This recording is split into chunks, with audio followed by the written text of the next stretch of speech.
क्या आप मंदिर में रहेंगे? हाँ, मंदिर में रहेंगे। गोपाल नागरकट्टे ने मीडिया के कैमरों के सामने दावा किया कि मैं आज भी ट्रस्ट में हूं, मुझे किसी ने नहीं हटाया है। लेकिन सोमवार को आपको याद दिलाऊं, ट्रस्ट ने आधिकारिक प्रेस नोट, ये आप देख सकते हैं, जारी करके साफ लिखा था कि गोपाल नागरकट्टे को विशिष्ट आमंत्रित सदस्य की सूची से हटा दिया गया है। गोपाल नागरकट्टे पर भी इस तमाम जो करप्शन चल रहा था, जो चोरी चल रही थी, उसके आरोप उनके दामन तक भी पहुंचे हैं।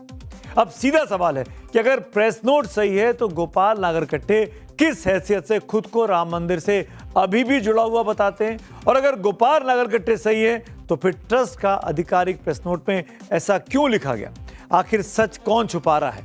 कौन भ्रम फैला रहा है? ट्रस्ट फैला रहा है, गोविंद देवगिरी फैला रहे हैं, या गोपाल नागरकट्टे फैला रहे हैं? बात बढ़ी तो पहले बयान के करीब 1 घंटे के अंदर ही गोपाल नागरकट्टे फिर से दोबारा आज मीडिया के सामने आए और फिर से पूरी बात बताई। फिर से सुनिए क्या कहा। राम मंदिर में गोपाल जी का भी गफला है, चंपतरा जी का भी है, अनिल जी का भी है, हमारा कुछ नहीं है। फिर भी माध्यम में इतना आ रहा है, इसलिए नैतिकता के आधार पर 2 लोगों ने इस्तीफा दिया, उनका स्वीकार हो गया। और मुझे भी सबने मिलकर सोचा कि अभी थोड़े दिन के लिए आप मंदिर के जो ट्रस्ट के कार्रवाई है उसमें मत आइए।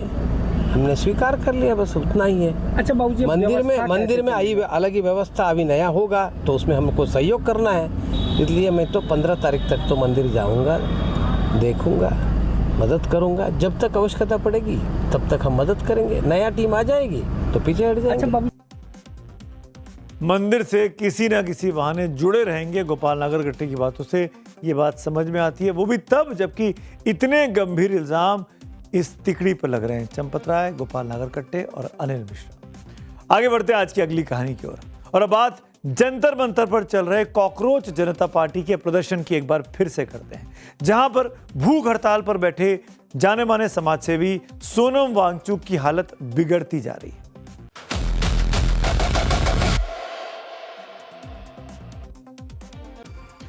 मशहूर कवि दुष्यंत कुमार जी ने कहा है, ये लाइनें बहुत अक्सर सुनी होंगी आपने, सिर्फ हंगामा खड़ा करना मेरा मकसद नहीं, मेरी कोशिश है कि ये सूरत बदलनी चाहिए।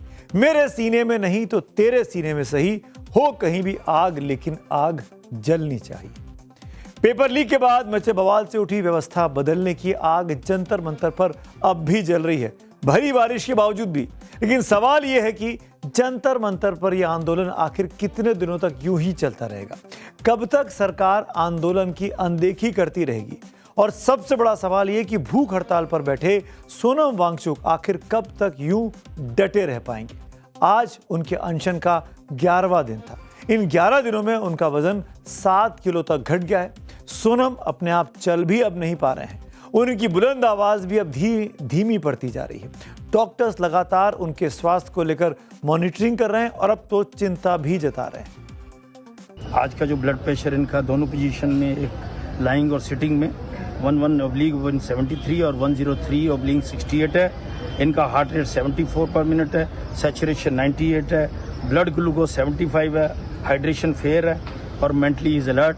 और वेट जो है 59.40 है, यानी टोटल वेट लॉस जो आज 11वें दिन अनशन पे बैठने के बाद इनका 7 किलो से ऊपर हो चुका है।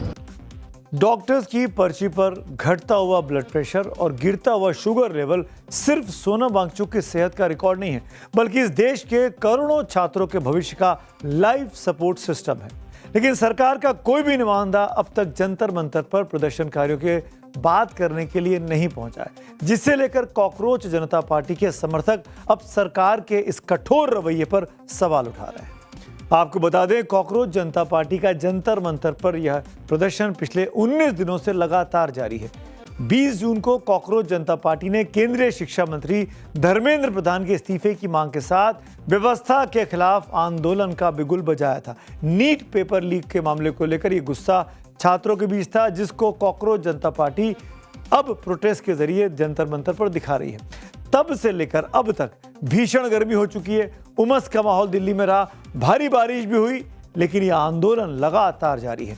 मौसम बदल गया, आसमान के तेवर बदल गए, जंतर मंतर की सड़कों पर पानी भर गया, लेकिन देश के इन युवाओं का इरादा 1 इंच भी नहीं डिगा।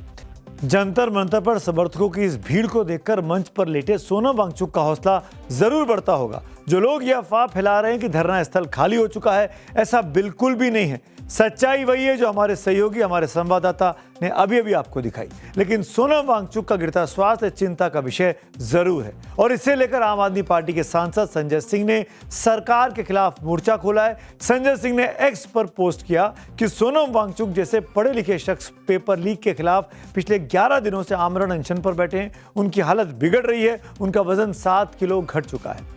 एक तरफ जंतर मंतर पर व्यवस्था के खिलाफ सीजेपी की जंग जारी है, तो वहीं दूसरी तरफ पार्टी दिल्ली हाईकोर्ट से मिली राहत से खुश भी है, गदगद है। कल दिल्ली हाईकोर्ट ने कॉकरोच जनता पार्टी के एक्स हैंडल को तुरंत बहाल करने का आदेश दे दिया। सीजेपी के संस्थापक अभिजीत दीपके ने इसे आंदोलन के लिए बड़ी जीत बताया। कोर्ट का यह आदेश ऐसे वक्त में आया है जब जंतर मंतर पर मौसम की मार और सरकार की बेरुखी के बीच आंदोलनकारी बुलंद हौसले के साथ डटे हुए हैं और इस फैसले ने आंदोलन में एक नई ऊर्जा भी फूंक दी है। अब अगर इतिहास के पन्नों को पलट कर भी देखा जाए, जब भी व्यवस्था के खिलाफ आवाज उठी है, बदलाव की नई इबारत लिखने की कीमत हमेशा लंबे और कड़े संघर्ष से ही चुकानी पड़ी है। तो क्या यह मान लिया जाए कि जंतर मंतर पर भी व्यवस्था के खिलाफ लड़ाई लंबी चलने वाली है? क्या यह मान लिया जाए कि शांतिपूर्ण तरीके से अपनी मांग रखना सिस्टम में कमजोरी की निशानी है? आप कुछ भी मान लीजिए, लेकिन यह तो साफ है कि संघर्ष जितना बड़ा होता है, चेतना उतनी ही गहरी होती है। जंतर मंतर पर लगी आग सिर्फ कुछ दिनों का धरना नहीं है, ये आने वाले कल का वो आईना है जो हर किसी को उसकी जवाबदेही याद दिलाएगा। वांगचुक का गिरता वजन और छात्रों का टूटता सब्र, इस देश के इतिहास में सब कुछ दर्ज हो रहा है। बात करते हैं आज की अगली स्टोरी की, और अब बात उस फिल्म की जिसने पंजाब से दिल्ली तक माहौल बना दिया है। रिलीज के लिए 4 साल का लंबा इंतजार और ओटीटी पर रिलीज के 2 दिन के अंदर बैन की खबर आ जाना। अब हर किसी की जुबान पर फिल्म सतलज का नाम है। हर कोई जानना चाहता है कि फिल्म ऐसा क्या है जो फिल्म पर बैन लगा दिया गया। अगर बैन नहीं लगता तो शायद फिल्म इतनी चर्चित नहीं होती। बैन लगने के कारण फिल्म ज्यादा चर्चा में आई और अब ज्यादा लोगों की दिलचस्पी इसमें जाग रही है और ज्यादा लोग इस फिल्म को देखना चाह रहे हैं और देख भी पा रहे हैं चोरी छिपे से। फिल्म के मुख्य कैरेक्टर की जो है वो जसवंत सिंह खालड़ा साहब हैं। इनके बारे में लोग बात गूगल कर रहे हैं, जानना चाह रहे हैं कि आखिरकार दिलजीत दोसांझ ने किस खालड़ा साहब का रोल किया है। केपीएस गिल की भी दोबारा चर्चा शुरू हो गई है।